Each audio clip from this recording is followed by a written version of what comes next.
Hey, everybody, this is Craig Garber. Welcome to Everyone Loves Guitar. And we got a guest on the show today that I've been trying to get on the show and wanting to get on the show for a long time. And I just found out he's in his zone. So we're peaking here. This is going to be really good. We're with Luther Dickinson, of course, the North Mississippi Allstars. I want to thank Peter Parsec, our mutual friend, for connecting us. Peter, thank you very much. Also, make sure you go to everyonelovesguitar.com/subscribe to subscribe to the show. If you're watching us on YouTube, hit the subscribe button and the little emoji that looks like a bell. That helps us out a lot. Get recommended on YouTube, and thanks for your support. Quickly on Luther, he's the guitarist and vocalist of the North Mississippi Allstars, a band he founded with his brother Cody back in 1996. From 2007 to 2012, Luther also played with the Black Crowes. The North Mississippi Allstars has opened for and played with John Hiatt, and both members also play in the band Word with Robert Randolph, who we had here on the show. That guy's also very funny. And John Medeski. Luther's been playing also with Phil Lesh on and off since 2013. And Luther and Cody started a rock and roll camp with Butch Trucks and Oteil Burbridge of the Allman Brothers. It was called the Roots Rock Revival. Of course, it went really well until for 7 years, and COVID put things on hiatus, but put that in your bookmarks and look for that again once COVID's over, hopefully in the next few months. This is like an amazing catalog, man, in the time you've been around. The North Mississippi Allstars have released 19 studio and live albums since 2000, and Luther himself has released 5 solo records. That is a massive catalog, man. Congratulations. That's a lot of work. Great work. Yeah. Thank you, man. It's great to be here and speak to you. Likewise. Thanks so much. You were born in West Tennessee, and then you moved to North Mississippi when you were 12. I was wondering what prompted that move, and how did this move influence you both musically and life-wise? Man, it totally changed my life. Our parents, my brother Cody and I, of course, our parents were Memphians. They met and fell in love. Dad was a first-generation Memphis rock and roller, like Memphis in the 50s, like Dewey Phillips on WDIA, Sun Records, Hot Rods. It was like rock and roll teenage heaven, Yeah. Anyway, he had a great career. And when we were born, I was born in 73, and they moved west. And assuming they moved east, out of town, into the country. And they kept moving east. And then when I was in 6th grade, going in 7th grade, we swung down to Hernando, Mississippi, south of Memphis. So I was always 40 minutes outside of Memphis, So we were just like displaced Memphians, Right. And that was a great summer because our dad had just worked on the Crossroads movie with Ry Cooder. Right. So Ralph Macchio gets the blues and goes to the duel with Steve Vai, and I'm like 13. I'm like, and I loved guitar, and that was an amazing experience. But I'd grown up with blues in the house, but it was my parents' music. It was part of this huge vocabulary music my parents listened to. But that movie Crossroads, really, not only did I love Steve Vai and Ralph Macchio in that movie, but I was like, man, that old blues music is really cool. And we moved to Mississippi, and I didn't have any friends, and I started practicing all summer long, just practicing like a 12, 13-year-old fiend. You know how it goes. Yes. And so then I just grow up, and then in the early 90s, I get hip to the North Mississippi Hill Country scene. Othar Turner, Junior Kimbrough, R.L. Burnside. Junior Kimbrough had a juke joint. And these are musical families. Right. So we had a musical family, and there were 3 other musical families in our neighborhood, and that completely changed our life. And everybody was really cool and open about playing music together, I would imagine. Oh, yeah. The elders were super cool, and they were our elders. And I fall into the apprentice grandson role easy. I love it. You know what I mean? Be it Phil Lesh, my dad, or Othar Turner, R.L. Burnside, whoever. Yeah. I love working with the elders. And so, yeah, but their kids, Sade, she plays the bamboo cane fife, Dwayne, Gary Burnside, Dave Kimbrough, they were our friends, So they had a juke joint, and we had a studio. So I mean, it was wild. Go ahead. Sorry. Go ahead. No, you go. I was just saying, it was so fun in the 90s that we had no ambition other than playing local shows. Ever since I was a teenager, we played enough shows not to have to work. You know, we could support ourselves just playing locally. And that was my gig always. But we didn't want, we were turning down record deals for years. We were selling cassettes out of the trunk. Really? That's all we wanted to do. You know, it was so fun at home that we had no ambition to get out there and try and be like international musicians.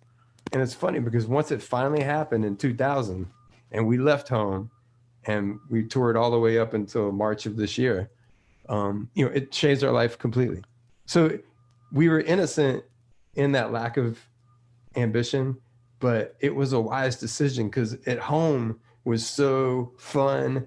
And that period of time, I still write songs about it. I still draw from the experiences of our family, our friends' family, growing up in that community in the 90s, you know. Wow. What was the trigger that made you accept a record deal then? Mm-hmm. It's a good point, because we were collecting offers and they were all kind of lowball offers. And then at a certain point, our father had a manager. His name was Mike Limbo, still active. And man, he did it. And he came down and met us and showed interest. And I handed him the 3 offers. And it was like Capricorn Records, you know, Tone Cool, Susan Tedeschi. And what was the third? Roof Records in Germany. And all 3 of whom I still work with. And he said, well, let me see what I can do with this. And he just made it happen. Then he put together a team.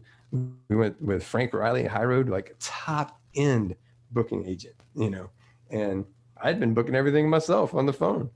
And he put together the whole team, you know, a great publicist, Ken Weinstein.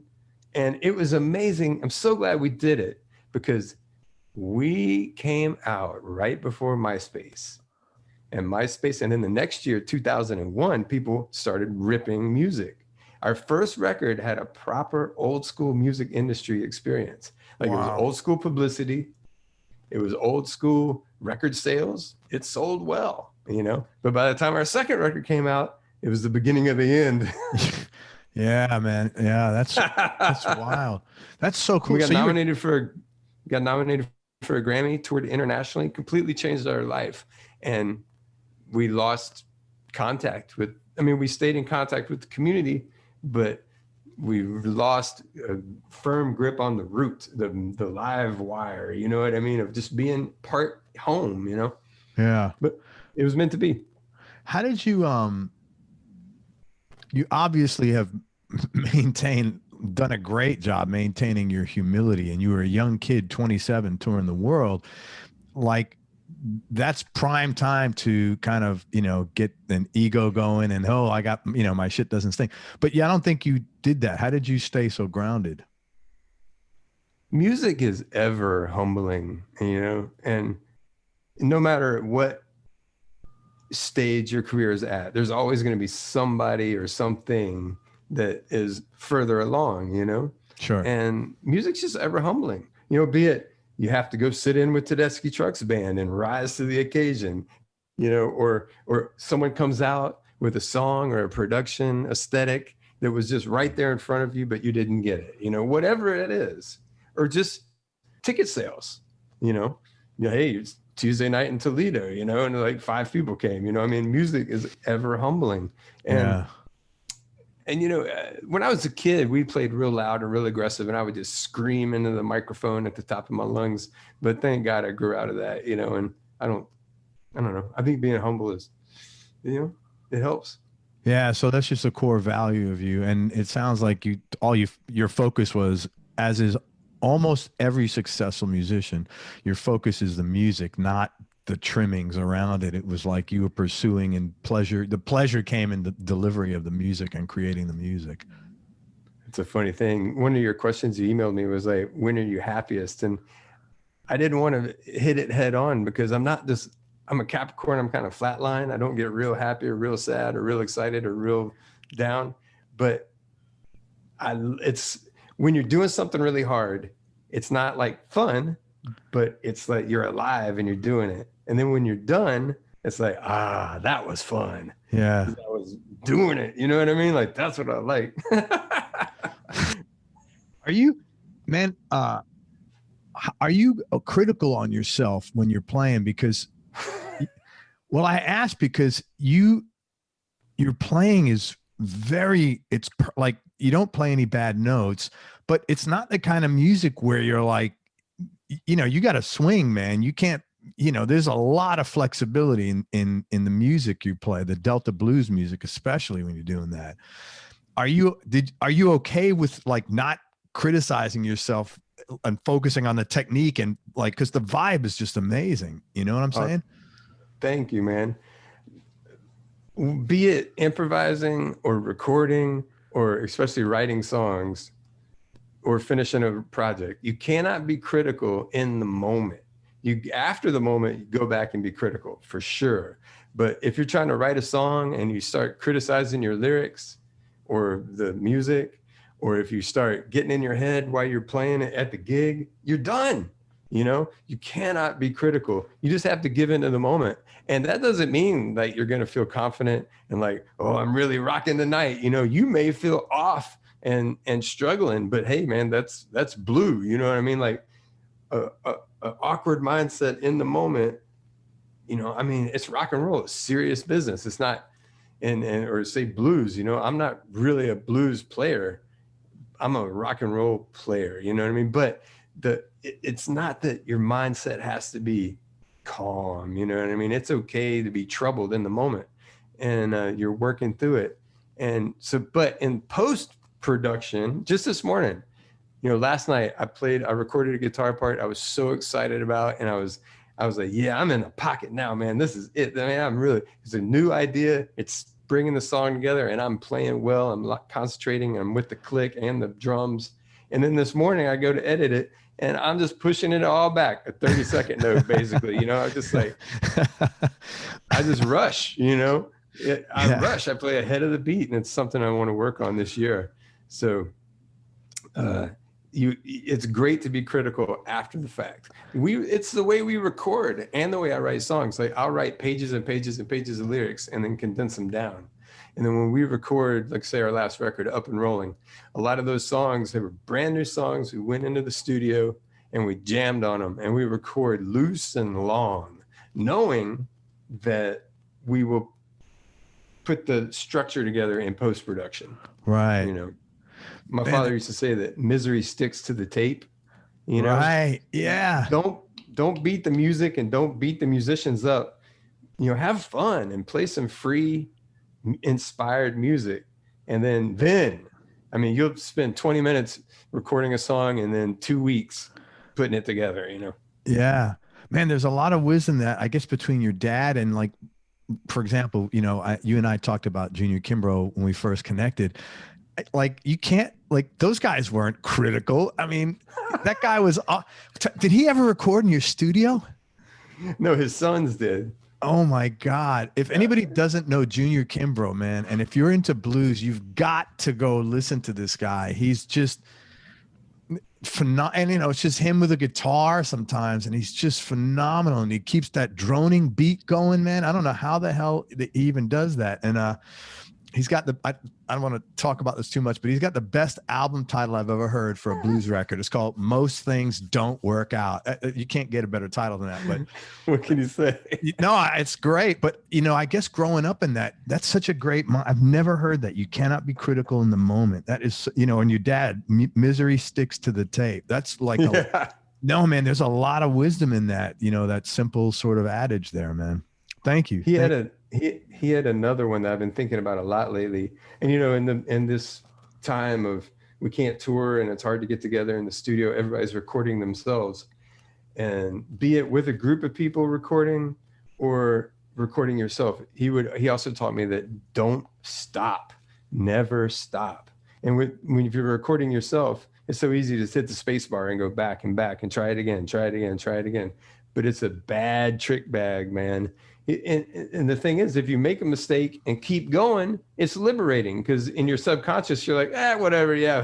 Oh well, right. This is, and then maybe you'll loosen up and play something more inspired, but don't stop. And if you're recording with a room full of people and you're like, whoa, hey, stop, let's try it again. I messed up. That's a really you know, in a professional recording situation, that's a pretty bad faux pas, you know? Yeah, you're taking the wind out of everybody's sails because they may be like peaking at that point and all. Exactly. Yeah, that's a really good, man. It's not all about you. Yeah, no, that's 100% right. It's not all about you, man. You mentioned your dad. Your dad was Jim Dickinson. He was a very successful session player, artist, songwriter, and producer. He worked with people like, I'm just mentioning like very few names here. Aretha Franklin. Check out this diversity, which Aretha Franklin, the Replacements, the Cramps, Ry Cooder, and other people. And he played piano on Wild Horses by the Rolling Stones. I mean, that's pretty diverse, man. That's pretty, the Cramps and Aretha Franklin. That's pretty awesome. I was wondering, tell me like maybe some of the more important lessons that you learned from your dad, and it could be about anything, Luther, musically, performance, recording, life lessons, whatever you'd like to share.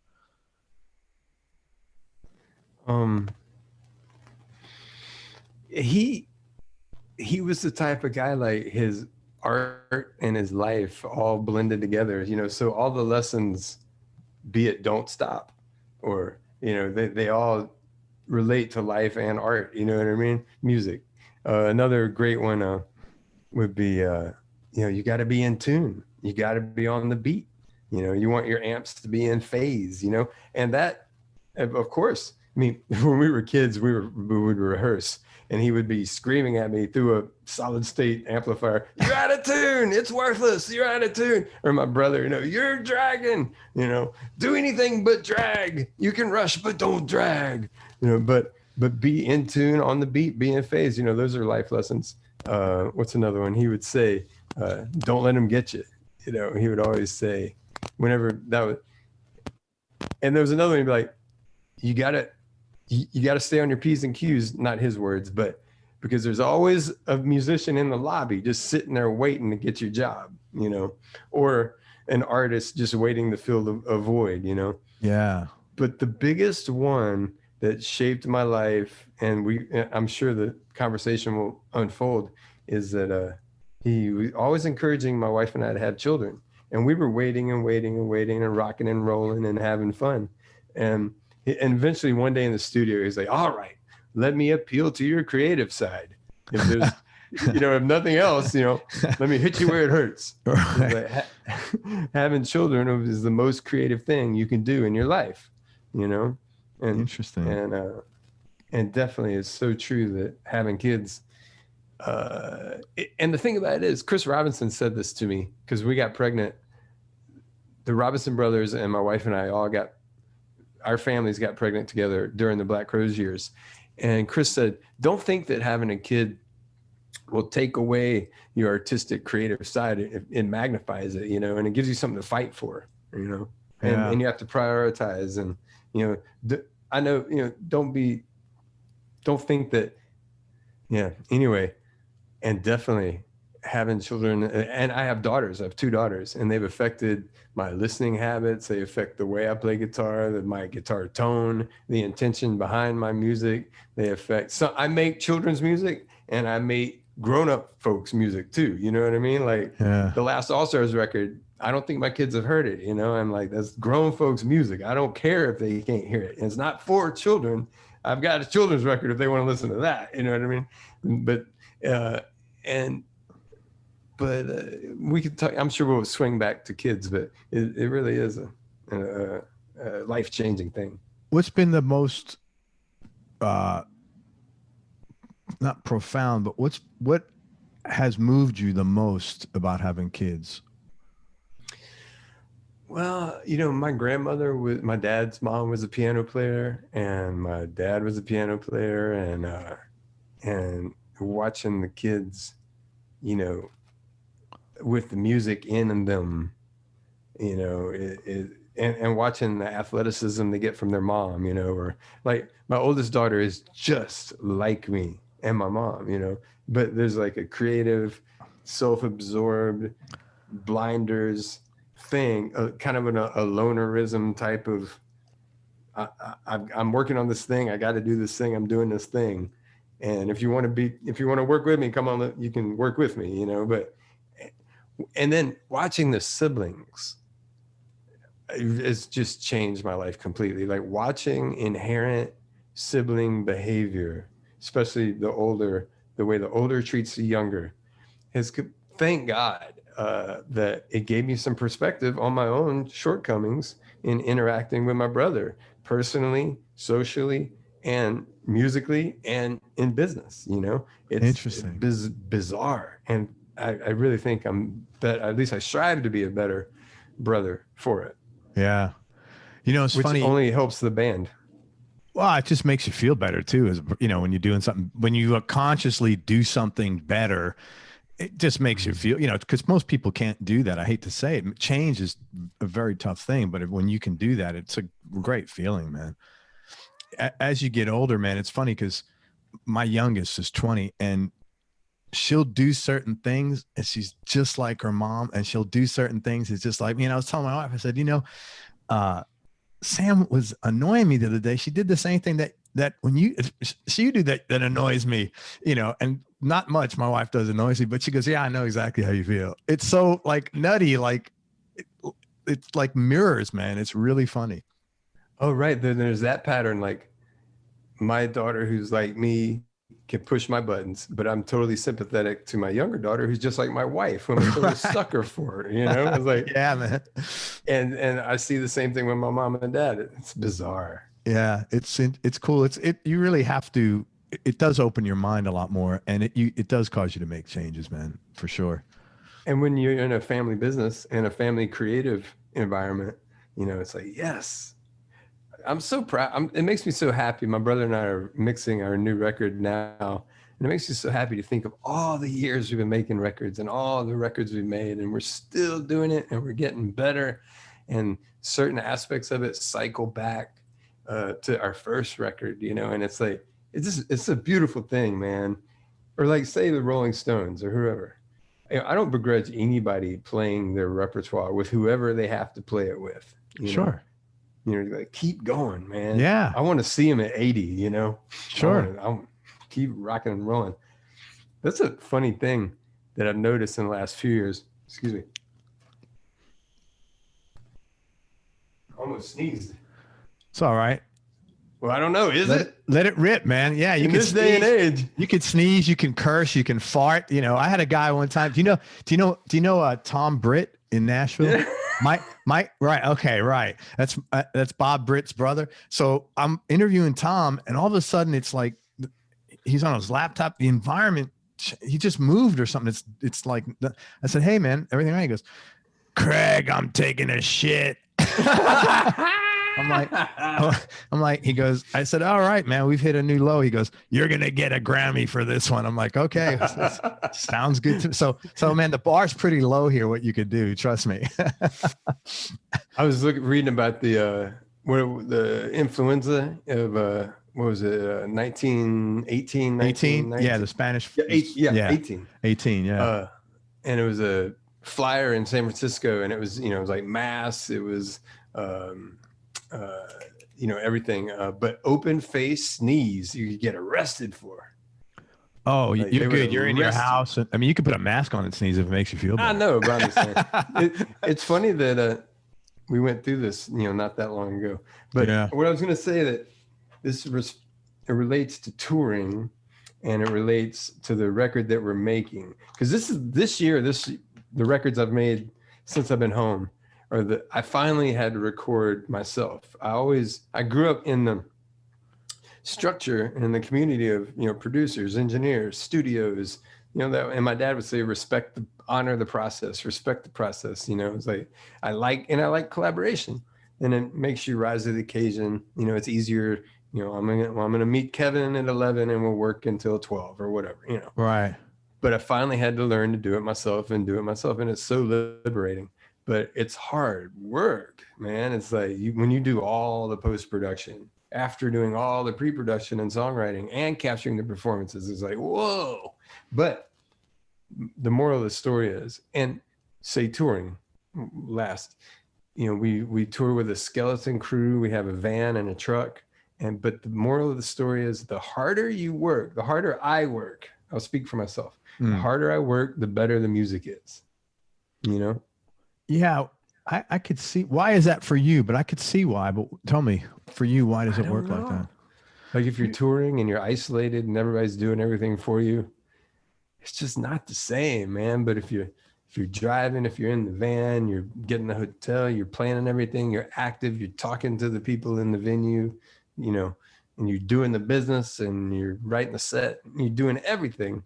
It just makes me feel more alive and open. And it's funny, if you're on a touring bus, you're in your bunk and you take a nap and you wake up and have some coffee or whatever, and then you go and you've been isolated all day in the submarine, and then you try and go communicate to a room full of people.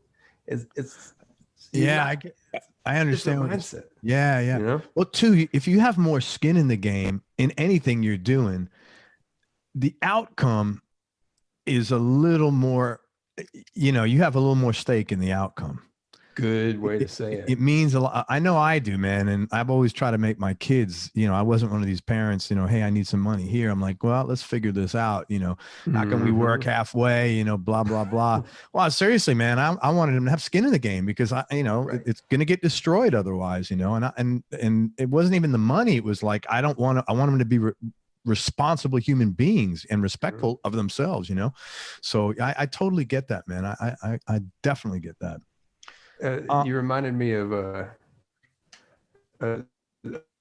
something I read recently in Quincy Jones' book that we've been studying. It's really great. And no, it's in a documentary, which I saw before the book. But what he a says, great documentary, man.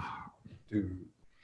And what, you know, he and Frank Sinatra breaking down the barriers in Vegas. And I mean, just what a American peace, freedom rocker, you know, man, just a hero. Work ethic, man. That guy's work ethic off the charts, man. And that's what really hit me where it hurt, man. He said, music gives back what you put into it. And it's so true, man, because even once we got going, you know, in so many aspects of my career and life, I was just, if I could just get by writing some songs and playing guitar and playing shows and making records and but focusing really on the guitar. The guitar is so seductive. Like you feel like as long as I can just play guitar, everything's going to be all right, you know? And there's so much more I should have expanded on or pushed or worked harder or thought more about. But as long as I could just be a guitar player and make my way, you know, and pay my bills, I was cool, you know? But Quincy is right, man. Music gives, and that applies to your career, and it also applies to your musicianship. You know, it's like music gives back what you put into it. Totally, man. It's everything. Your relationship with your wife, man. I mean, you know, you got to work that thing, man. People say, "Oh, your relationship shouldn't be work." It's not like going to a job, but man, if you're with somebody 24/7 for X amount of years, you got to be flexible. You got to learn to support them. You got to learn to say yes when you don't want to say yes. You got to learn to, you know, and if you do those things, that relationship's going to be awesome. And if you don't, you know, it's just like what Quincy said, man. I agree with you 100%. That's awesome. A few days after your dad passed, you started and completed your first solo record, Onward and Upward, and you worked with a band called the Sons of Mudboy, which Jimbo Mathis, which I mentioned, Jimbo was on here, lovely guy. He was part of.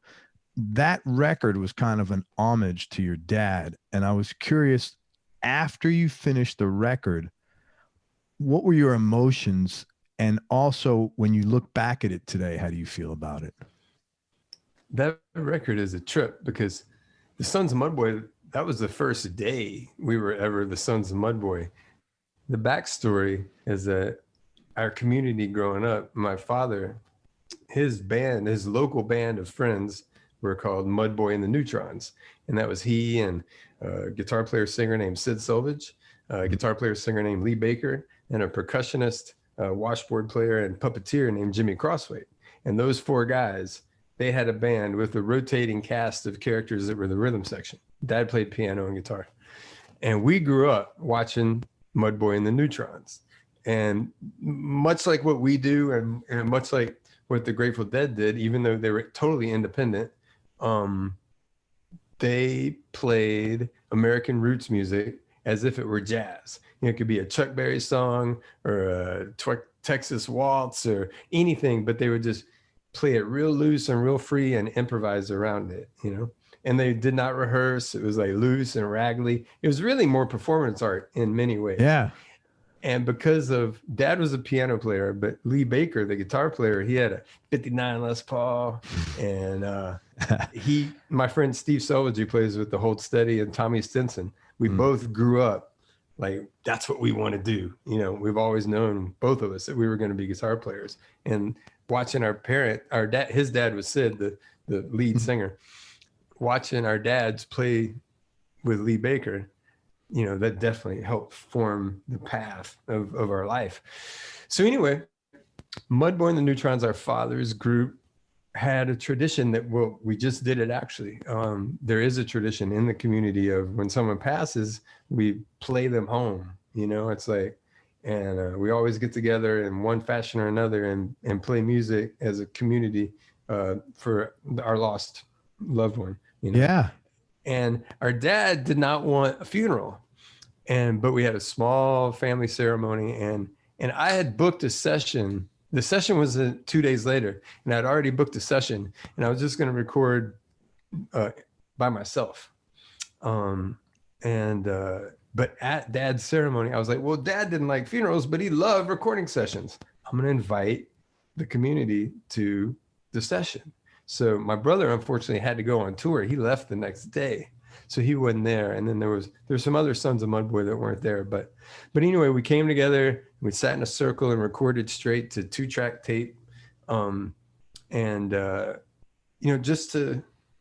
that was our celebration of Dad, you know. And then one of his friends who had a record label, David Less, who was a partner and co-producer of Dad's, we invited him too, because he was part of the community, and he offered to put it out. I didn't even want to put it out, you know. I didn't have an ambition. It was not a plan, and it was not Mudboy and the Neutrons, because half the band had already passed away, so we called ourselves the Sons of Mudboy. Right. So it was just a personal you know, artifact. My favorite type of music, and to go to a lighter, you know, be it a mourning someone's loss or just a celebration of a good time, when the music is an artifact of the hang, you know. Yeah. Like, say we have a new record called New Moon Jelly Roll Freedom Rockers. That's the new one you're mixing right now. Yeah, New Moon Jelly Roll Freedom Rockers. It's us, my brother, and Charlie Musselwhite, Alvin Youngblood Hart, and Jimbo Mathis, and our dad. And we recorded this record over 10 years ago just as a party, and we finally put it out. But like, that's my favorite music, you know. It's like, and another aspect of that is like when we have people guest on our records, the Allstars. Yeah, you say Dwayne Betts and Jason Isbell last year. It's just the people we always, whenever we're making a record, whoever we happen to be around and in contact with, that's who we reach out to. So the guests on our record kind of, you know, is another snapshot into our community at that point in time. Yeah, and it's always fun to hear that, man. You know what I like too? You always list that. I don't know why people have guests and they like keep them hidden. You actually have it in the songs, because it's. I mean, I'm a music fan. I'm curious. I'm happy to, you know, I want to know that. I'm so happy that you do that. Yeah, that's just a Google trick, you know. It's like if somebody Googles Dwayne Betts, you know, boom, I want that song to pop up, you know, there and iTunes as well, you know. Yeah, there you go. Smart, man. But emotionally, how'd you feel after that record was done? Oh man, Dad was, you know, my best friend and our collaborator, and losing him. But you know, Dad wrote a book, and it's called that we put together. We finished it after he passed, and it's called "I'm Just Dead, I'm Not Gone." You know, part of his. What a great title, man! What a great! I'm just dead, I'm not gone. That's great. And you know, and his, you know, the music he made lives on. The lessons he's taught lives on, and our family studio at where our mom lives at the family farm is still there. And you know, he and my other loved ones, every time I play music, you know, they're with me in my heart, and that is in my intention and my belief. You know, I believe that, not to get too heavy, but it's funny, like with spiritualism, when you have children, you got to get your story straight. You know, you can't be ambivalent about, oh, well, yeah, my mom goes to church, but, you know, like, you know what I mean? It's like, yeah, you have to have at least consistency. You know, whatever your story is, it can't change. Like last week, it was something else. Yeah, because then, because you need them to trust you. You know, the kids are not stupid like anybody else. You got to hear the same story every time, man. You got to explain it. And if you do change, it's cool for them to share that experience with you. Right. But God, what were we talking about? Where was I going with that? You were saying about, I believe what I tell my kids is like, look, whatever you believe is okay. Just don't try and enforce it on anybody else. But what they believe is okay, as long as they leave you alone and you leave, you know, when people try and enforce their beliefs on other people, that's when the unneeded tension. Dude, you need to run for office. I believe the music, such a simple message, but apparently no way, dude. I'm too lazy. But I believe that music is a realm in which we can transcend, in which we can commune with our musical loved ones that aren't with us. You know, be it if you light a candle and listen to your mom's favorite song or whatever. Totally. But yeah, mourning dad was like really a 10-year process. I went through so many different stages. But the beautiful thing is, growing up, long story short, short story long, Dad would discourage us from being musicians as children. We were always musical. We were always interested in music, but he was like, don't do it just because I do it. Don't do it unless you have to. It's a hard life. Don't do it just because you see me doing it. But when I started writing songs, when I was like 14, that's when he's like, okay, I'm done. Okay, let's go. So then we went and recorded, and we recorded demos of these 5 songs we'd written. And then he saw problems that he sees in any young band he records. So he's like, well, how am I going to teach him? Okay, we'll start a family band. You know, so he booked a show. He didn't want to do that. And this is when he was yelling at us, you're out of tune, you're dragging, you know. And we started playing music together, which we did until he passed. It was called Jim Dickinson and the Hardly Can Playboys. That's great. Man, Hardly Can Playboys. What but great the moral of the support. story is, oh my God, dude. And it's a very common thing you see on the touring circuit. A lot of musicians that are functioning on the road, you get to know them, and you can tell they had that support from strong families, you know. The other thing you see a lot of is people who lost parents. Oh man. Sorry, I was just going to say that's the number one quality that I've had almost 800 guests on the show. Number one thing everybody has in common is supportive. A very small percentage didn't support them. Wow. Yeah. Number one by far. Huge. Yeah. Amazing. I'm sorry. So you were saying, you were about to say about where your dad would work with you and recorded you. And I'd bring him songs, and all the way, you know, I would bring him the songs, and he taught me how to deconstruct a song, he taught me about, you know, rhyming schemes, the syllable count, iambic pentameter, and like, you know, different song structures and melody. You know, he would say, there's a melody there, you just don't know what it is and can't sing it yet. But you're trying to write a melody that's inherent in this piece of this idea. Yeah. You don't know what it is, and if you did, you wouldn't be able to sing it anyway yet, but it's there. But anyway, so he taught me how to make every word count, be as the most velocity as possible, use the best word, use the best syllables. And as now, you know, as I do, it's not second nature now to me. It's part of the process, and it's an act of communion too, because he taught me those. And as I do it now, it's like it's something we're doing together, still collaborating, you know? Yeah. Well, you could probably think in your head, you know, what would Dad do in this? And then you could actually come up with an answer, or talk to him and come up with an answer, I'm sure. Well, when it comes to the songwriting process, you know, it's just in the moment. It's just happening. But then I look back on it, I was like, yeah, I'm doing the tricks that he taught me, or just thinking about it in the critical way that he taught me. Once again, when you write, just get it all out as much as possible and keep pushing, because you'll never have as much juice as you got on that initial writing session or recording session. Like push, like don't just do a verse and a hook, you know, go for that third verse, keep pushing, because once it's done, then you'll be able to chip away at it. But the most of the germ is there. But it's a funny thing. That's awesome. But if I wanted to know what he would say, if I was like, what would Dad advise me to do right now?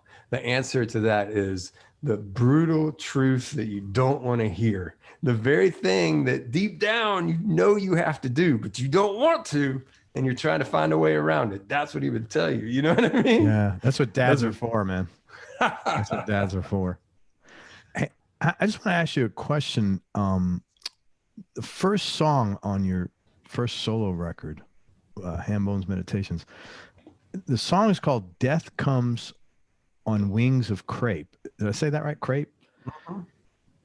You have a lot of pretty songs and a lot of songs that make me pick up my guitar when I listen to them. But something about this song really moved me. And I was just wondering what the backstory of it was. It's a real special track. Oh, thanks, man. The names of some of those songs on that record come from Dad's book that I told you about. Okay. Because I'm not dead. I'm not gone. I'm just dead. I'm not gone. Yeah. So at the period of time he had just passed, we were pregnant with our first kid. He knew we were pregnant, but they didn't get to meet. Right. She was born. So that record is like John Fahey inspired lullabies and mourning his passing, but more sitting there with my kid, but playing music that won't disturb the family. And the lyrics, those titles come from passages from Dad's book. Okay. And the part two, there's a lot of poetry in his book and some more abstract writing, and that was one of the phrases from his Death book. Comes on Wings of Crepe. Yeah. And the melody came to me one day. Every morning I'll pick up an instrument and something will come, and a voice memo, or I actually like filming them so I can see what I'm doing. I don't have to, what tuning am I in? Where are my hands? All that kind of, because every instrument's in a different tuning. I'm inspired by that. So anyway, and it was just at that period of time Jimbo is a co-writer, because the chorus of that song touches on one of his songs called It's a Mystery to Me. And pretty much it's a definitely interpretation of his melody. So I'm glad you like it. Oh, it's beautiful, man. I listened to that over and over again. It was hard to get to the next song, to be honest. It's a really pretty track, and you got a lot of pretty music, but it was, especially on your softer records, but it was, it's funny, man. I'm either like cranking my Marshall when I'm listening to your stuff, or I'm like in deep contemplation listening to it. It's not really any middle ground, man, which is perfect, to be honest with you. My friend Alvin Youngblood Hart, who you should have on here, man. He's right fascinating. But he talks about the yin and yang of Jimmy Page or Neil Young, or it's like, the acoustic side and the electric side. It's like you got to have both. Even Eddie Van Halen, the Spanish Fly or some of the intros. Yeah. It's like, it's the same. The one code I cannot crack is the 12-string, man. It's like, that is just a whole nother instrument I cannot get with. I bet if you spent time with it, you could. I don't want to. That's what I'm saying. I know. Why would you? I'm not being funny, but like, what does that offer in the music you play? I mean, I'm not being a dick, but like you've got your tools. Like, I don't see that as a tool entering your, unless you do like Neil Young and make like a record of, folk music or something like that. Like, well, I love doing that, but I don't want to play the 12-string. There you go, man. I mean, it's hard enough to get 3 strings in tune, much less 12. You know what I mean? Yeah, I do know what you mean, man. Hey, now for any hardcore guitar players, that's a big trick, man. It's like, just because you tune to the open notes doesn't mean that G chord and C chord and D chord are going to be in tune. It's like when I'm recording or playing live, I'm tuning to the position of the song. Okay. I know what strings and what positions are going to be engaged in whatever I'm about to do. And I'm tuning the guitar to that, because it's an imperfect science, Well, you have to know your instrument incredibly well to do that, man. I mean, like, it's got to be like almost like your wife, man. The way, if this is a little out, I know I shouldn't say this, or, I mean, you really got to right. Well, Yeah. Yeah. To whatever It's like- extent, was that? Go ahead. You sure? Yeah. I was going to say, to whatever extent you're comfortable sharing, and I'm not looking for gossip on this, but what was your experience like with the Crows? I had Steve Gorman on the show, and obviously he had a specific experience. What was your take on the whole thing, I guess, from a third party observer? Man, Gorman, so smart. It's so funny. I'll tell you my most recent, we can talk about this all day. My most recent encounter with the Robinson Brothers was Chris called me because he wanted me to play with him. He said, "Hey man, I want to sing those songs again. I'm ready. I want to do it. And I would love for you to play with me." He was putting together the song, that band, As the Crow Flies. Is that what it was called? I don't know. He's had a bunch of them, man. But the most recently, he got a group together to play Black Crowes music last year.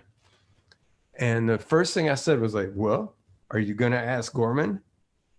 You know, because it's like, you cannot play Black Crowes music without Steve Gorman. Yeah. You can't do it. It's hard. You know, it's like the Rolling Stones, the Beatles, like the personality and style of the drummer solidifies every great band. You picked two perfect examples. Stones and the Beatles. On and on. G Love is Special Sauce. Whoever. It's like, it's completely true. Elvin Jones, you know, I mean, Danny Richmond played with Charles Mingus. Like, it is my brother, Cody, and I. Like, what we do together, we cannot do apart. Totally. And that's what I told Chris. And I said, "Were you going to invite Gorman?" And he was like, "No." And I was like, "You don't get it." You know, that was that. Yeah. I mean, I can't play that music without Rich. I could not play Black Crowes music without Rich and Gorman, you know? Yeah. Like, Rich is it's like playing Oasis music without Noel. You know, right. Noel is but that aside, man, my experience with the Black Crowes was amazing. They were total professional gentlemen the whole time. Awesome. And we had a blast. And dude, you know, we had with Chris on guitar, we had 3 guitars, bass, drums, background singers, Adam on keys. It was a rock and roll orchestra, you know, touring at a super high level. And they toured at the way they toured was so family oriented. My wife and daughter were with me most of the time. Wow. With all of us, fantastic. You know, we were all together. It was so fun, dude. I bet you were not in a van. No, they had 2 buses in the truck, man. We were rolling. It was great fun. And there was enough off time. I was writing and recording and still playing shows with Cody. Like, the Allstars never even took a hiatus, you know? That's great, man. We worked straight through it and they didn't care. You know? That's fantastic.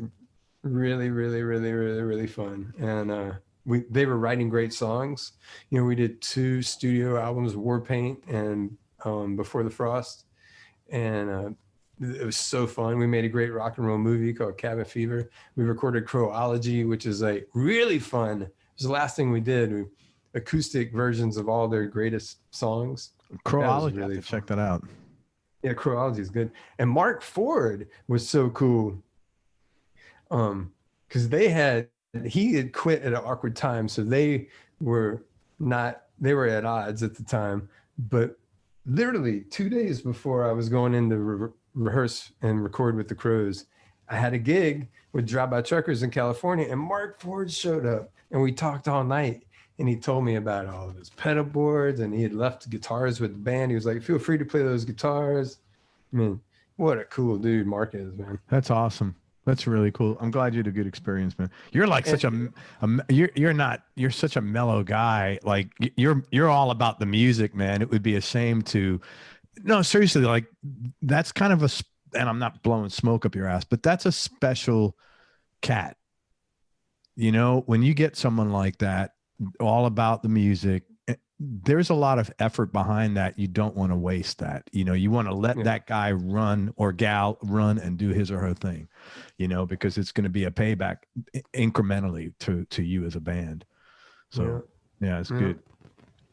The funny thing, recording with the Crows, because when you record, it's real loose and free and improvisational.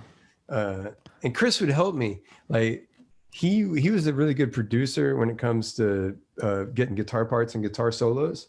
And sometimes he would have he would just, in rehearsal, he would just sing a melody, just throw it out there. And I would catch it and put it in the solo and be like, or he'd be like, yo, man, like when you're down here and up here, it sounds good, but the middle bit is just getting lost, or whatever, or melodies, or he's really good at getting performances out of lead guitar players. As the lead singer, that second voice is important to him. I don't remember. Man, he's had some incredible guitar players there. I mean, good Lord, man. He's had some great guys playing. I mean, even his brothers, he's had some great people in the slot, Rich, man, you talk about different tunings. I mean, he had literally 10 tunings. Does he really? Yeah. And the way he plays is so avant-garde. It's just all shapes, because, I mean, of course, they're the classics. Yeah. But then he invents tunings, too, that are wildly original. So I've listened to a lot of his solo stuff. I really like it, actually. He's a badass. Good, great. And I'll tell you what, lead guitar is just lead guitar. I mean, come on, you're just going to be playing the blues pretty much. It's the context that makes it sound so cool. Yeah. It's the chords underneath it.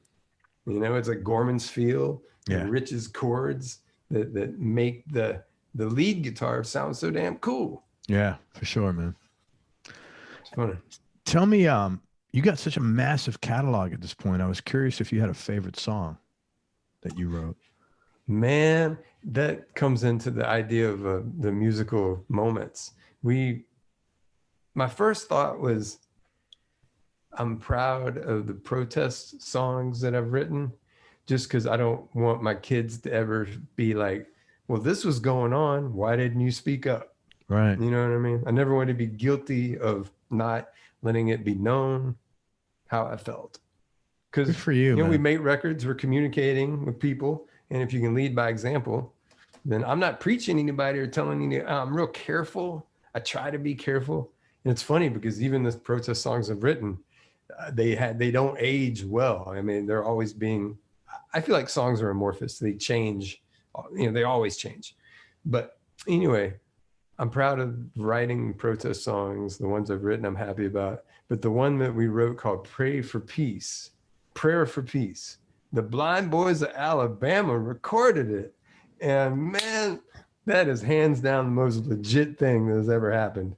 And that's my favorite. Their version of our song is my favorite. And it's a wonderful experience as well, That's cool. I saw them, I think it's Derek and Susan's fest. Do they that festival down here in St. Pete, and they have one in Boca? That's theirs, right? Because they headlined it. So I figured it must. I saw I saw the Blind Boys at one. They were down here. I went to the show with my son one time here in Vinoy Park, and we saw it was great. Good. The whole show was great.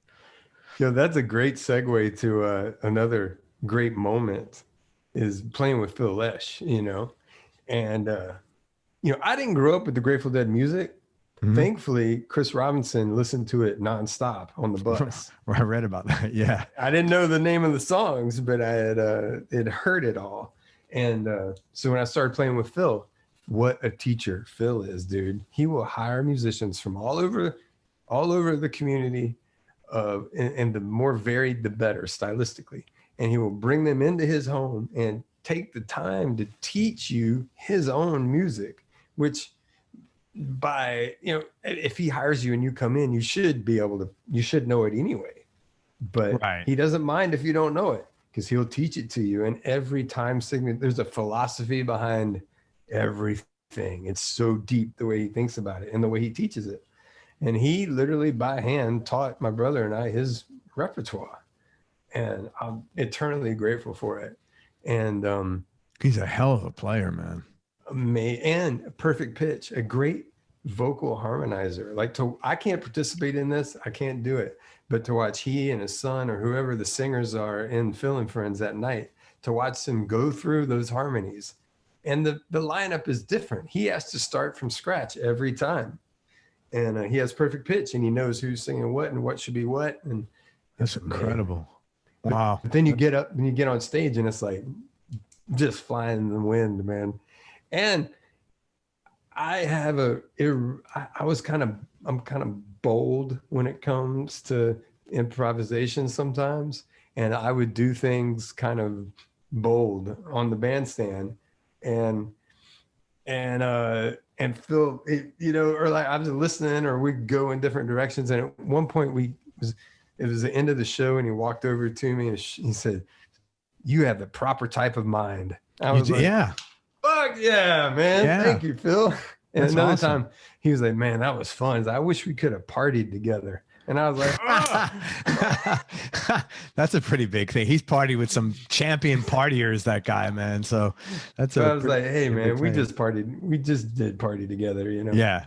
Yeah. But the last time I played with Phil, it was the concept was the Dead blues, and it was all the blues and folk songs of the Dead repertoire. Right. So we started doing this to bring even a wider range of musicians into Phil's world. So we had J.D. Simo, just some Medeski, some just great. Oh, Charlie Musselwhite. Simo's a very good blues player. Woo, Funk and blues. too. Yeah. Danielle Nicole, bass player, singer. She's a great singer. Fantastic. But the Blind Boys of Alabama with Phil Lesh and friends. That's cool. Fantastic. And I told Phil, I was like, "Man, I hate to say it, but some of these cats are even older than you." And he was like, "It's not possible." And I was like, "Phil, when your age is estimated, Yeah.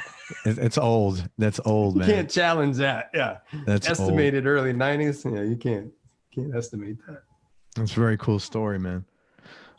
There's a record you did I wanted to ask you about because I love it's. I mean, like every song on there was pretty much 5-star. You did a record called Three Skulls and the Truth with David Hidalgo and Mato Nanji. Is there ever how did that's like a guitar orgasm, but not like, look at me. It's like, so it just it's like the whole record is amazing. Is there going to be another one? And how did that come about? Man, that was all because of Mike Varney. It was his vision. It might have been he and Mato, but it was so fun. Oh my God, it was so fun. And that's just guitar porn, man. And we each had to bring 3 songs, I think. I'm going to go look, really fun. Pull up the record, right? I mean, it's just a phenomenal, just an incredible record, man. I was so happy that I came across that. Let's see, it's under David. Okay, David Hidalgo, Luther Dickinson, and Mato Nanji. Man, you got 3 tracks on there. They're just the worldly and the divine, still looking, and cold as hell. I mean, the whole album rocks, but those 3 were like, I had nothing to. I was like, my musical day was satisfied after that, man. I'm glad. Well, you love guitar. If you can stomach that record, you love some guitar. Well, I love blues guitar. I love guitar that makes me feel something. Which obviously that's different for everybody, but this is right up my alley. Do you think something like this will be happening again, or? I hope so, man. I have a song that I want to bring to those 2 gentlemen again and get that going again. I'm glad you said that. I need to bring that to the forefront. It was both of those guys are world class, man. So hip and such good music. There's a funny Hidalgo story, man. Yeah, tell me, please. I hope Dave doesn't mind, man. I love him so much. So he was coming in late. Like they cut the band tracks and then I came in and it was put together real patchwork, and Dave was coming in later, and we had all agreed to a certain amount of money that was equal. And then just right when Dave was about to get on the airplane and come and do the session, he told Varney, like, "Man, I'm going to need some more." Oops. And the record was done, and all that lacked was his parts, Oops. Total bluesman move, man. Yeah. Genius. Yeah. So Mike had to call us and okay it with us. You're like, "Of course, man." Yeah. Of course. So good. That's funny, man. That's funny as Have hell. you talked to Hidalgo on here? No, I'd love to have him, man. I'd love to talk to you about getting him. I'd love to have both of those guys. I've been fans of theirs for ages. I mean, they're both so freaking talented. I remember buying an Indigenous record. I saw it. You know, I grew up in New York City. I was down in the Village, and I said, "What is this?" And it's just like Indigenous. I like the name, and I was like, "Oh my God, this is great stuff, man! Really good stuff." He's my favorite Stratocaster player of our generation. You know? Is he really?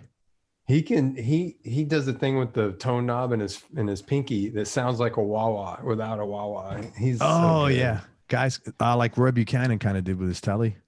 Yeah. It's very hard to do that. I want to, you know, I love the fuzzy Delta sound you get on your guitar, and I also love a warm British brown tone. Right. And I was trying to think, man, how would you articulate the difference between those two tones? Because like maybe yours is fuzzier, theirs is more mid. How do you, not that it's like a big deal, but how would you describe that? You know what I'm talking about, right?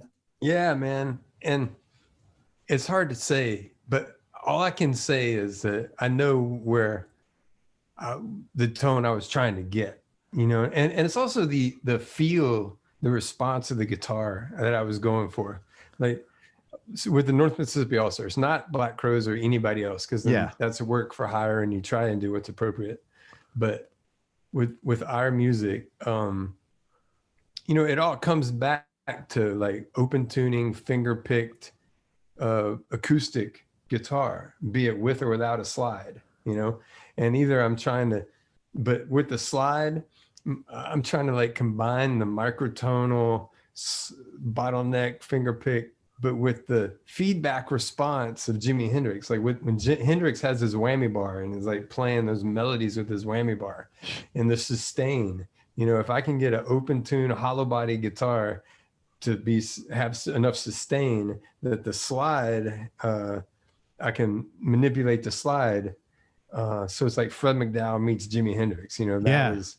And then the woody, I grew up with my dad's Gibson 175 with the old P90 and a Gibson hollow body, full hollow body. Yeah, I know those guitars well. With the old P90 and the old electronics, man. That's my favorite. In my mind, that was always the sound I was going for, especially because it felt like an acoustic, you know? So I wanted to, like if I play a Les Paul or a Strat, like with the Allstars, I can't get it to, it's hard to make it respond correctly. It needs to have an aspect of an acoustic response. I would disagree with you that you have a hard time getting it to respond directly when you're playing electric, because I'm listening to it, I'm like, wow. So I would. Well, that's what I was fighting. Yeah, that's what I was striving. It sounds great. What do you do for your, if you're comfortable, some people aren't. Yeah. What do you use like when you're just playing like a Les Paul or a 335? Well, let's not talk about 335 because that's semi-hollow. When you're playing a solid body guitar, what do you use? Well, I struggle with solid body with that woody type of tone. I struggle with Strats and Les Pauls. ES, anything ES, you know, 335s are much better. Yeah. What do you do? And for playing loud, you know, a 335, you have to have a semi-hollow. Right. So what I was talking about, a full hollow with P90s from the 50s, that's in the studio. But then when but I don't want to take that on tour, and it would feed back at the velocity that we play at. Oh yeah. So you take a semi-hollow out on the road, you know, and tonally it's a little bit of a compromise, but it's just its own thing, you know. But all I go for, I just use the amp, man. Like, you're not using any effects on that at all? I like delay. I like timed delay, and occasionally I'll throw a phaser on. But what I like is to have a clean amp and a dirty amp, and I'll have the clean amp have some reverb and some delay, and then the dirty amp will just be dirty, and it'll just be natural amp distortion. I just like to hear those tubes melt. What amp are you playing through on the road? The dirty first. I grew up playing Marshalls, but lately I've been playing Category 5. Man, those are fantastic boutique amps. And my friend Don Ritter is such a wonderful guitar collector and right? Yeah, amp maker. And man, we've designed amps, he's modded amps, like whatever it takes to get the tone right. It's just golden. And man, he let me play a 61 SG when it's called V Les Paul. Right. That guitar killed me, man, because like it's, whatever. I have guitars at home that's like one caliber of guitar, and then I take guitars out on the road, they get really beat up, Yeah. because we travel hard. But playing that 61 SG, those PAFs were screaming. I mean, world class tone. And it's the first time I ever felt guilty about running around with mediocre working man tone. You know what I mean? It's like that. I mean, whatever it takes to, if I could have that tone and play that guitar every night, it's like whatever it takes to make it happen, it would be worthwhile. But I don't own that guitar. Oh my God. Yeah. But there's a philosophy behind that. It's like, when this comes back to my dad, something he taught me is like, whatever your guitar sound is, get it as good as you can get it, as comfortable as you can be, and then just accept it and play, because it's going to change. It's going to change night after night. It's going to change. The show is not going to sound like sound check, It's right. Like your amp, it's always going to be different. Do not get hung up on trying to get some sound that's in your head. Of course, you can do everything you can to make it as good as possible, but at a certain point you have to accept it and move on and just play, Yeah. But that tone, I appreciate what you said about the tone. It's one. I mean, that's what, to me, that's what draws me to your particular playing, the tone. Thanks. Yeah. And I'm really happy to hear that you don't use any pedals, because I don't use any pedals, and that like somehow in my brain that gets me thinking, well, maybe one day I can, for one measure, sound like Luther. Yes, of course, it's easy for one bar of a song, But yeah, what's your clean amp? You're playing the Category 5 for Dirty. What do you use your clean on the road? Yeah. Oh, clean too. Yeah. I mean, traditionally old school, it would be a black panel Fender. I had a Deluxe, a Princeton, Brown Concert. And I would do, back in the day, that would be dual to like a Blues Breaker, a Marshall, or, whatever. And then, but then with Category 5, we designed a clean amp. It's got tremolo and reverb. It's just beautiful. And I love tremolo and reverb. Me too. Yeah, me too. Exactly. It's like, that's all you need. And some, yeah. So trippy and beautiful. And then the Dirty, it's called the Lizzie. That's the Category 5 that we use for dirt. And then the clean amp I use is called the LD. It's either the LD 100 or the LD 30. For you, for Luther Dickinson. Yeah. Yeah, right on, man. That's very cool. That's really cool. Category 5 is great. It's a beautiful company, because if and when they go into profit, he gives it to charity. Yeah. Oh, does he? I didn't know that. Yeah. It's a tone fueled by good karma. That's awesome. That's very cool. I was going to ask you one other. Oh, your phaser, are you using an MXR? What do you? Oh, I like them all. Phase 90. It's the Van Halen phaser. I like them all. That's great. I never heard a guitar player say anything but that. I like them all. I got a wide collection. The Mootron is my jam. The old. I got. Where is that? Who makes that one? It's Mootron. Mootron. I'll pull it out if I just cleaned up my room. Yeah, it's Mutron. Mootron. Okay. And they also made like the Bootsy Collins envelope filter. It's funny, man. I saw him walking around NAMM. This is the truth. This is last January. It was my first time in California, and he's like really tall. He's got the boots on. I mean, you can't be like 7 feet tall without. He's like that, and he had like, no joke, he had a trail of women, and one of them was feeding him, like literally like putting stuff in his mouth. I was like, he's like probably 70, still pimping it, man. I couldn't believe it. That was like, what a badass. Only Bootsy can get away with that. Man, I love Bootsy. Have you seen the Tales from the Tour Bus? No.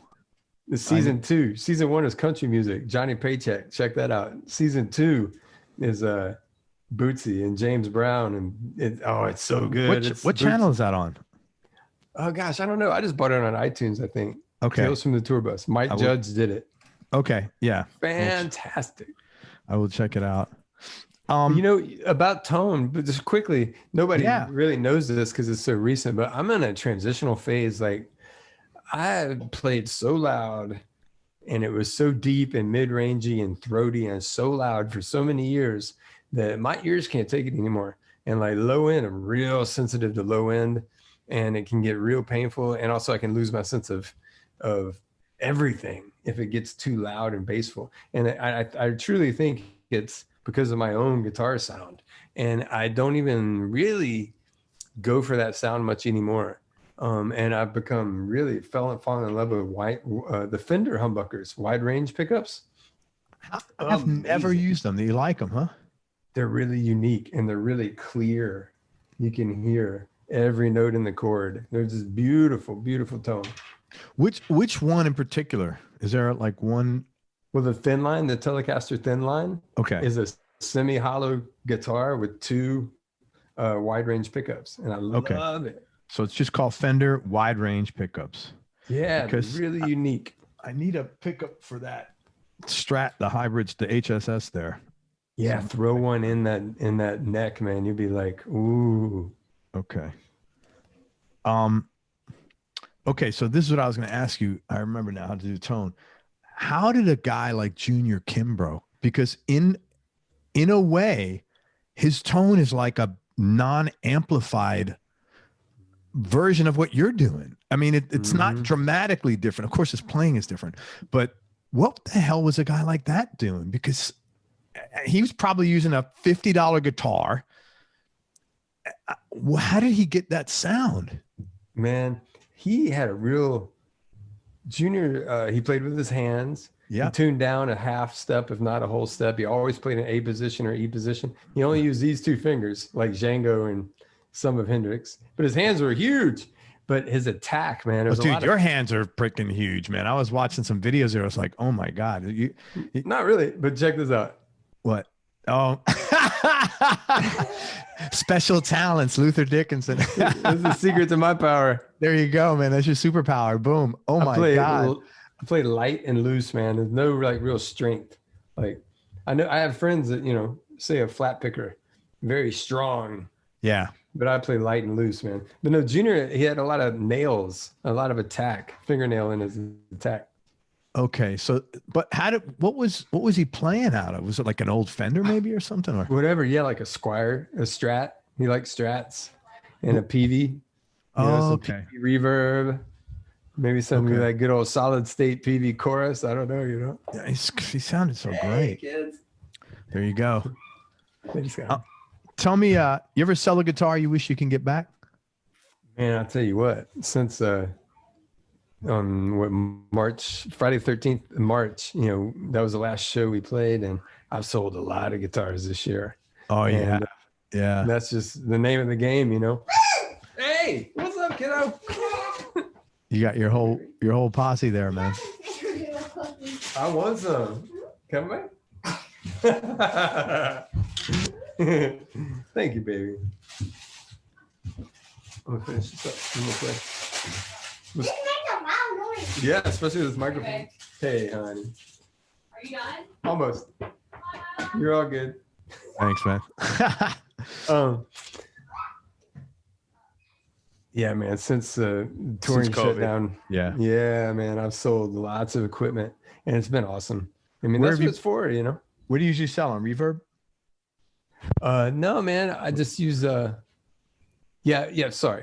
Reverb for guitars and just Nashville Craigslist. Nashville's Craigslist is great for equipment. Oh, dude, I got to get on there because that I thought of that a long time ago, and I know enough people up there. Yeah, people. Dude. There's so many musical and recording, people here. It's a very vibrant scene for buying and selling. Totally, man. Give me I sold my favorite guitar, man.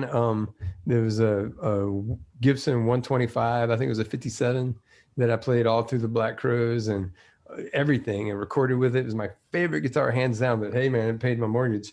So are you getting a premium because it's yours? I bet you people. I mean, a little bit. You know, it's nice to know where the guitar is and be in touch with the people, and we're in touch. The guitar's in a great home. That's cool. But like I said, I'm not really into that tone anymore. I've moved on, you know, and I don't mind it. And and also I'm just trying to streamline my stuff, you know. Yeah, that I do know. Tell me your top 3 Desert Island discs. Man, I don't know full time, like lifelong. Just for like right now, just for like for this minute. Yeah. Something I've really enjoyed being at home during COVID is just listening to music for fun and just binging on an artist, you know? Yes. And it's like being a kid again. When you're so busy, it's hard to do that. And there's so much music in life. You don't listen to it for fun, but just being at home with the family, man, I listened to so much Prince. My wife was like, give it a break, you know? And I got really into Tame Impala. I loved their first record when it came out with the Black Crowes team. You know, we listened to that a lot. But then I fell off and I had no idea the evolution of the band. Fabulous music. And then recently I found all my old Radiohead CDs from the early 2000s. Whoa, man. Incredibly creative, those guys. I mean, off the charts, the stuff they did was just amazing. And they're all great melodic musicians, man. And it's so inspiring and so advanced and cerebral. And I'm working, a great thing that's been for me is that I got a film score, some film score work. That's wonderful. It's been fun. And listening to Radiohead it's a good influence for me because, as you said, I make a lot of pretty music. Like, it's easy. If I could do a romantic comedy, it'd be very easy to score. But this is like a very dark documentary, and making dark, spooky music is not my natural inclination. So listening to Radiohead is helped, like, kind of like pull open the parameters of, you know what I mean? Yeah, man. You know, I'll just make a recommendation, and I'm embarrassed because I forgot his last name. He plays with Jerry Leonard. He goes by Spooky Ghost. He's made 2 or 3 records of it's kind of ambient, but if you're looking for that, he does that really, really well. Jerry Leonard, awesome. Jerry with a G. He goes, and you might find him under Spooky Ghost. Lovely guy, and I could even hook you up with him if you want. He was on the show. I love that. That's awesome. Really, really nice guy. Thank you. And he makes great scones. 2 more questions. What makes you happy? Like I said, man, work.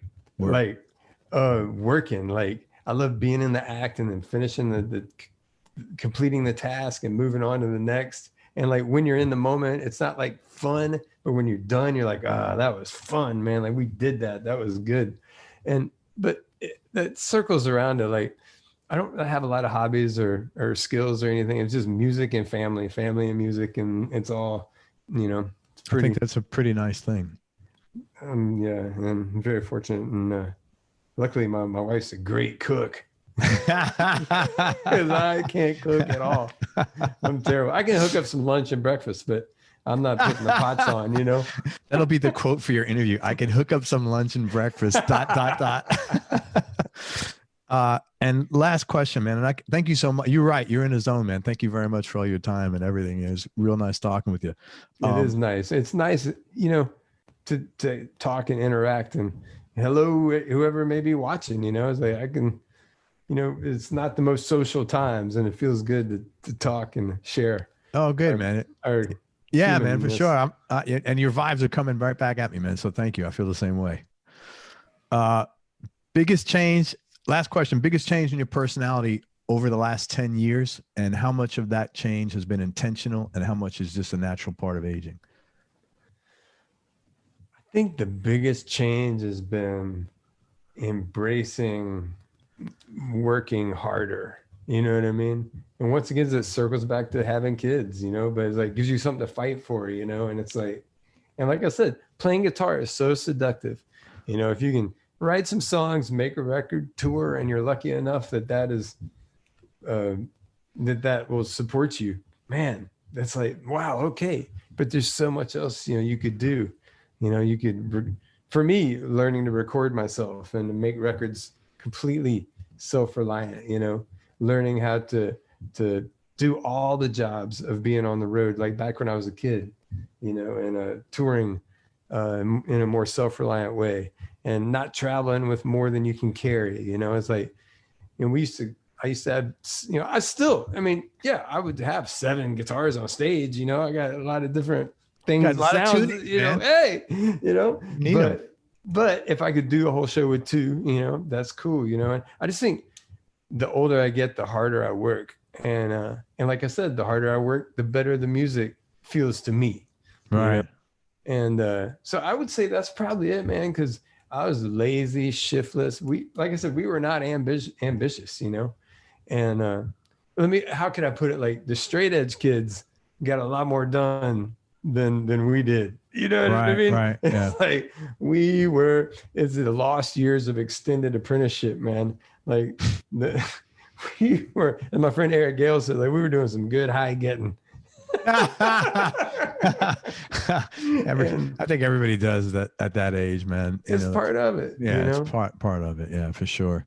You know, I went through a thing really young, where I took a lot of LSD and went through this whole trip and crashed down and built myself back up. And I had to relearn almost everything, but how to play. I still had the physical maneuvers, you know, the physical connection, but the synapses and like my musical vernacular was all scrambled, you know, but I had to reteach myself how to play. And before that, I used to fight the guitar, and you don't want to fight your instrument, you know, you want it to sound effortless. And that's when, you know, listening to the Allman Brothers and Jimi Hendrix at that point in time, and experimenting with my mind and then rebuilding myself. That was a big step for me as a guitar player, because I was able to relearn and stop fighting the instrument, you know. But after that, you know, I mellowed out, you know, a lot. So I didn't have, you know, like you said, that when our first record came out and we went on the road, you know, that was a prime suspect for blowing it. And I blew it in a lot of ways, but I'd already been to a lot of recreational exploits. That's good, man. Do you know who Frank Marino is? Frank Marino and Mahogany Rush. Man, I had Frank on the show. What an interesting story. He took so much LSD as a kid, like a young kid, like 10, 11, 12. So much, it's like his brain exploded. He had to be institutionalized. So he goes in an institution, and somehow he stumbles across a guitar, an SG, which he played his whole career, but he had Strat pickups in there. I don't know how he did it, but he's a musical. I mean, he does all his own work, builds his own amps. And the guitar was his like bridge to get back to reality. It was the only thing, and it like saved his life. Man, that was beautiful. I mean, it was just an amazing story. I couldn't believe it. So kids, I mean, maybe take LSD. Who the hell knows, you know? It was part of growing up, you know? Yeah. It's better than other things you could take at this point in time. God knows what the hell's out there now, man. You know, I don't know. But I love that story, and I'm going to explore Frank's music. Yeah, check out his interview. It was phenomenal. Yeah. He's a very deep, he's like brilliant. In fact, I remember saying to him in the interview, he goes, well, I'm going to challenge you on that. I said, no, there's no challenge. You're so smart. Whatever you say, I'm going to just agree to it. There's no way I'm challenging you. We're not going to go through a debate. You're right. But I'll be happy to listen, you know, because he's too bright. I would not, you know. Man, listen, thank you for everything, Luther. Let me tell people what you got going on. First of all, congratulations. North Mississippi Allstars last record. I would love everybody to check it out. It's called Up and Rolling. It's just been nominated for a Contemporary Blues Grammy. You've gotten several nominations over the years, correct? Mm-hmm. Yeah, I would love to see you guys win. Check that out. Luther's website, it's, I think, Luther Dickinson Music. Yeah, I'm not even sure. I'm sorry. No, he's got, okay. So the North Mississippi Allstars have a website, and both these websites are pretty robust. There's a lot of stuff on there. Check out the North Mississippi Allstars website and Luther Dickinson's solo career. He's got a bunch of stuff on there. Very cool. Also, pay close attention. If you are a blues guitar player and you're looking to take some lessons, there is nobody finer to take lessons and work with, especially if you like, the real soulful, makes you move kind of stuff than Luther. I'm going to give you an email address. He's available for a few things. Do me a favor though, email him at this address first and let him know what you're looking to do as far as these things I'm about to tell you. Just give him some information, maybe give him some links to your music, or just don't say, hey, I want lessons. Be respectful. He's a professional just like you are, and he's real busy like you are. So there's a few things that he's working on that he's helping people with. Number one is consulting on production. He's put together as a band 19 records live and studio, and his solo career, he's got 5. So it's not too many times you could talk to someone who's had a hand in 24 albums. Not to think about the Black Crowes and other projects. He did 24 albums of his own. If you want some production consulting on production, or if you're looking for Luther to help you with some tracks in the studio, he's got a great home studio. Or if you're interested in some guitar lessons, here's the email address. Again, please be respectful. I've not heard of any situations of people not Luther, so you should be great. It's Luther, Luther, guitar lessons @gmail.com. Again, Luther guitar lessons, one word, @gmail.com. And so hit him up and you'll be in good hands. And anything else, man, I could promote for you? When's the new album coming out? Do you know? Yeah, it would be in the spring. I assume. That's awesome. We're mixing right now. We're really happy with it. And the New Moon Jelly Roll Freedom Rockers with Jimbo and Alvin, Young Bud Hart, Charlie Musselwhite. Really cool. When is that coming out? Same That's time? out. Oh, that's out. Volume 1 is out. Volume 2 is coming out next year. But yeah, if you Google New Moon Jelly Roll Freedom Rockers. That's a mouthful. What the hell is that website going to be? .com. Yeah. All right. I hope to get more on social media. I'm a recovering Instagram addict, but next year, get back out there. But yeah, I love teaching, and I love talking about making records. If you have ideas or questions or different strategies, or if you want, send me some music. If you want, I could play on something. It's a funny time, man. But yeah. How cool would that be, having Luther on your record? That would be. I think people would like that. Also, man, I hope you come down to Tampa. I would love to see you guys play. That would be like so cool. Have you played down here, or do you play down here? Yeah, my in-laws live not far, and oh, that's cool. Yeah, I love Tampa. I love Tampa Airport. Oh, it's a great airport, isn't it, man? It's so nice. Oh my God, it's so. Have you played Skippers? Oh yeah, it's been a long time, dude. It closed. Oh, that's too bad. It's like 5 minutes from my house. I was so bummed out. I hope someone else picks it up. It was here like 40. I saw Buddy Guy there. I've seen Yorma, Hot Tooth. I mean, Michael Burks. Do you remember that guy? He passed. Yeah, of course. I mean, I saw so many good shows there, man. I hope someone. I know. I hope somebody picks that venue back up, man. Listen, thank you for everything, man. I really appreciate your time. Thank you. It's been real nice talking with you. It's nice to see you're such a good family guy. That's cool, man. Hang on one second. Don't forget, everybody, check out Luther, the new record, Up and Rolling, by the North Mississippi Allstars, nominated for Contemporary Blues Grammy Award. And if you need help with tracks, consulting on production, or you're looking to take guitar lessons, Luther Guitar Lessons @gmail.com. Hit them up.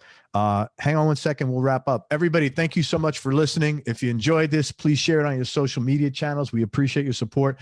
Thanks very much to Luther Dickinson for his time and generosity and opening up and being such a cool guy. And most important, remember that happiness is a choice, so choose wisely. Be nice, go play your guitar, and have fun. Till next time, peace and love, everybody. I am out. Thank you so much, brother.